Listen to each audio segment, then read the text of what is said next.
Hello everyone, I'm Dr. Saeed Danishman from San Diego Fertility Center. Welcome to our breakout session, during which we're going to discuss all your questions and address all your concerns and questions throughout your journey.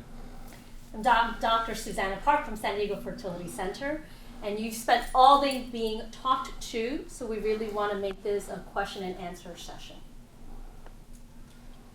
So who'd like to be the first or the second in terms of questions? And again, please ask us anything you wish, from the beginning of the journey to the middle to the pregnancy, genetic screening. There's lots of great topics we can discuss. And no such thing as a dumb question. So any other questions? Yep. I was just curious about the statistic that you mentioned about 30% of, is that 30% with like PGT testing, or that's like what you get the 30% and then you could do PGT testing and then it could go down further? So typically, it's 30% of the eggs that we retrieve should be chromosomally normal embryos. But that varies depending on the sperm as well. And it can vary because that's an average. So for some egg donors, you can have higher, and some egg donors, you can have lower. For first-time egg donors, the actual specifics, obviously, we can't tell with absolute accuracy until the donor goes through a cycle, we fertilize the eggs, and we let the embryos develop. Because she could be below average, she could be higher than average. And of course, the sperm quality is really important. And that's why it's important for us to get a sperm analysis on you first. So we typically, let's say if you live in New York, we want to get a sperm analysis done locally here. We can analyze the sperm to see if we need to place you on any antioxidants, vitamins, or any medications before you actually freeze your sperm. So we maximize the sperm quality and maximize the number of healthy embryos that we're going to generate for you.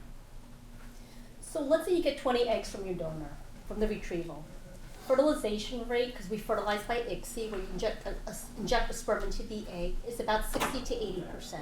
Do you have a number of eggs that you fertilize? What the total that you get to fertilize? The total mature is what we fertilize. Fertilize all of them. Mm-hmm. So if you get 14, we fertilize 14. You get 38, we fertilize 38. Well, let's just pick a simple number, 20. So if 60 to 80% is the fertilization rate, we're expecting about 15 fertilized eggs, which we call embryos. We grow to 5 days. They're not all going to grow. So let's say 75% of them make it. Now you're down to 10, right? But then if you do chromosome testing, that's how you may be down to 6, 7. And so in his example, he started with 10 down to 3. In my example, I said 20 down to 6. But that's a good question, because people always think if we get 20 eggs, oh my gosh, what am I going to do with 20 embryos? It doesn't work that way. There's an attrition rate that happens with every step. The 6 is after the PGT or before the PGT test? So in general, of egg donor embryos, 70 to 80% should be chromosomally normal, even if you don't do the chromosome testing, right? So even if you have 6 embryos and you test, you should end up with 4 to 5 that are normal. But these are just general stats. As Dr. Danishman mentioned, sometimes people fall out of the stats. So I heard the word PGT like 25 times since I came here. Is that a test that really gets very rare things that really happen, or is it something that, you do that and then half the time you throw the egg? Is that really... So PGT testing, it stands for pre-implantation genetic testing. So what happens is when the embryo grows to the stage called the blastocyst, which is 128 cells, we can do a biopsy. We create a little hole in the embryo, the shell, and then we take 3 or 4 cells from the embryo, and then we run a chromosome test. Now, what's a chromosome test? Well, when the sperm gets inside the egg contributes 23 chromosomes. The sperm contributes 23 chromosomes. So now you should have in a healthy embryo 23 pairs of chromosomes. So what the PGT test does, it looks from chromosome number 1 to chromosome number 23 to make sure that all the chromosomes are paired. So let's say in chromosome number 21, there is not a 1 pair of chromosomes, there's an extra chromosome. That becomes a trisomy 21, which is also known as Down syndrome. What's important to remember about PGT is that even if you don't do PGT, most chromosomally abnormal embryos will stop developing before they get to the blastocyst. And if, let's say, they get to the blastocyst, most of them, when you transfer them, don't implant, and most of them don't get beyond the 7-8 weeks of gestation. So, what that means is, let's say you don't do PGT testing, and you get to about 10 weeks of pregnancy.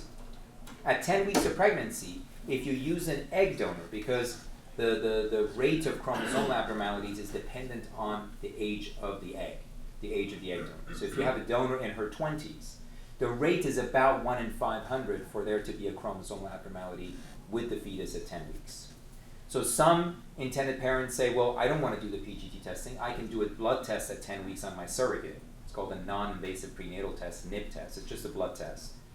And I'll determine at that particular point, I know the risk is very low, we'll determine at that point if there's any chromosomal abnormalities, or you do it on the embryo. But chromosome abnormalities like Downs are not the only abnormalities that an embryo can have. There are other genetic abnormalities, there are recessive mutations, and we look at all of those. There are many, and it's not right or wrong, there are many centers who are very pro-PGT. We are very neutral on it. And Is there a risk with the test?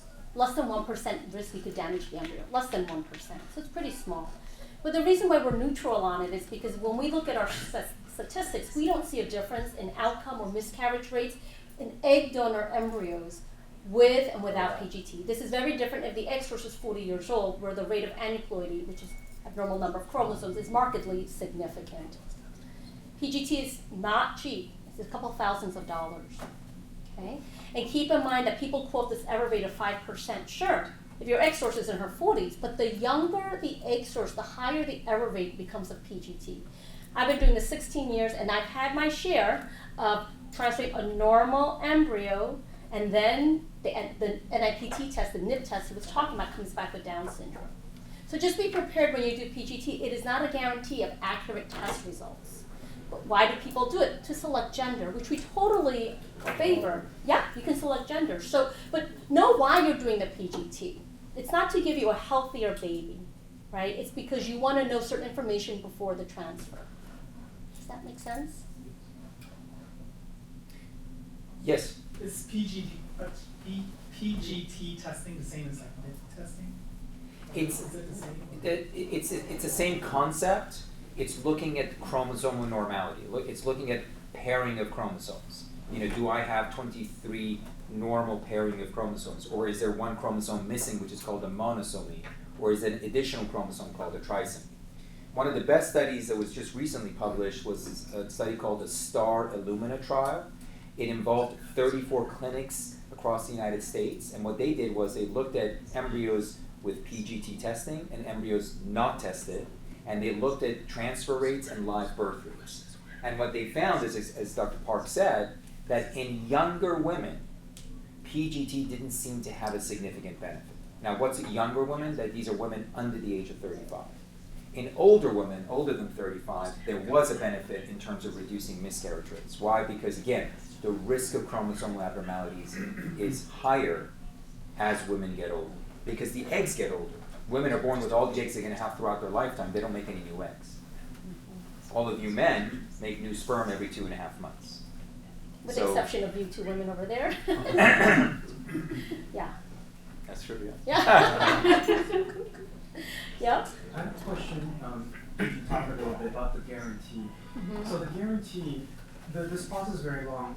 What does the guarantee start at? Because is it more from the guarantee from selecting the egg donor and the embryo to the delivery, or is it from implanting the embryo to the delivery? I'm just curious, and what is that guarantee that you had spoken of? Yep. Covers? So the guarantee covers a baby, and the baby has to live for 3 days. So whether your donor is our in-house donor or private agency donor, as long as we say to you she's medically good, she meets the criteria for success guarantee.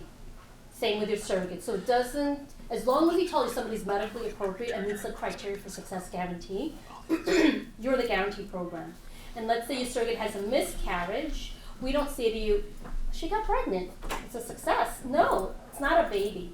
Right? And so then what happens is you do another transfer, you don't pay us anymore for the transfers. You have to pay the pharmacy because you've got to give your surrogate new drugs, but you don't pay us any more money. So we just keep doing transfers over and over and over again until either you have a baby, or if we've exhausted all your embryos and there's just no embryos left, then we just give you a refund check. Okay, so this also covers the embryo part, where if it Everything didn't fertilize, there would be a Yes, second. absolutely. If you had 0 fertilization, refund check. If you had all abnormal embryos, refund check. And then why a refund check? I just want to keep trying until I Well, sure, you can, of course. Yeah. Does this also cover the scenario where you selected a egg donor and you exhausted the eggs, and so then now you need to find another egg Yes. donor? Does that also cover? Yep. Okay. But it's only, you pay only for egg donors from your own. No, no, So if no. I bring an And egg, egg if I work with this third party egg donor agency, Yeah.